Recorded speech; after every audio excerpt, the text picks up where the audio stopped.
PDIP klarifikasi sikap Ripka Ciptaning tolak divaksin COVID. Sekretaris Jenderal DPP PDIP, Hasto Kristianto angkat bicara menyikapi polemik pernyataan anggota Komisi IX DPR RI dari fraksi PDIP Ripka Ciptaning yang menolak untuk disuntik vaksin virus corona COVID-19 dan lebih memilih membayar denda. Menurutnya, pernyataan Ripka sebenarnya bertujuan agar kepentingan dan keselamatan masyarakat dikedepankan dalam pelaksanaan program vaksinasi COVID-19. Ripka Ciptaning, jika melihat pernyataan secara menyeluruh sebagai satu kesatuan pesan, yang disampaikan adalah mengingatkan garis kebijakan politik kesehatan yang seharusnya kedepankan kepentingan dan keselamatan masyarakat, kata Hasto dalam keterangannya, Rabu 13/1. Hasto mengatakan Ripka dalam pernyataannya menegaskan agar negara tidak boleh berbisnis dengan rakyat.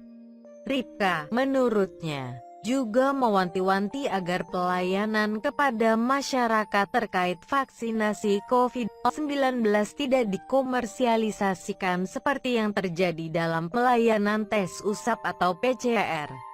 Bagi yang bersedia membayar tinggi, hasil PCR cepat, sedangkan bagi rakyat kecil seringkali harus menunggu 3 hingga 10 hari hasil PCR baru keluar. Komersialisasi pelayanan inilah yang dikritik oleh Ripka.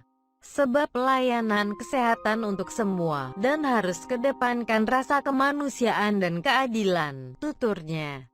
Berangkat dari itu, Hasto meminta komunikasi dan sosialisasi tentang vaksin COVID-19 harus dilakukan dengan masif untuk mencegah berbagai bentuk penyesatan informasi. Penjelasan secara komprehensif tentang vaksin sangatlah penting. PDI Perjuangan akan membantu melakukan komunikasi dan sosialisasi ke rakyat terhadap pentingnya vaksin, ucap Hasto. Sebelumnya, Ripka membuat pernyataan kontroversial dalam rapat kerja Komisi IX DPR dengan Menkes Budi Gunadi Sadikin pada Selasa, 12/1. Ia tegas menolak untuk divaksin COVID-19. Dia mengaku memilih membayar denda ketimbang disuntik vaksin COVID-19. Kedua, kalau persoalan vaksin, saya tetap tidak mau divaksin, maupun sampai yang 63 tahun bisa divaksin. Saya sudah 63 tahun nih. Misalnya hidup di DKI Jakarta, semua anak cucu saya dapat sanksi 5 juta rupiah, mending saya bayar, ujarnya dalam rapat tersebut.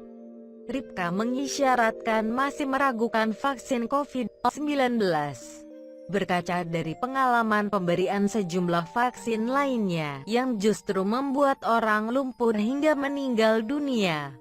Misalnya, vaksin anti polio membuat sejumlah orang lumpuh di Sukabumi dan vaksin kaki gajah di Majalaya menyebabkan 12 orang meninggal dunia.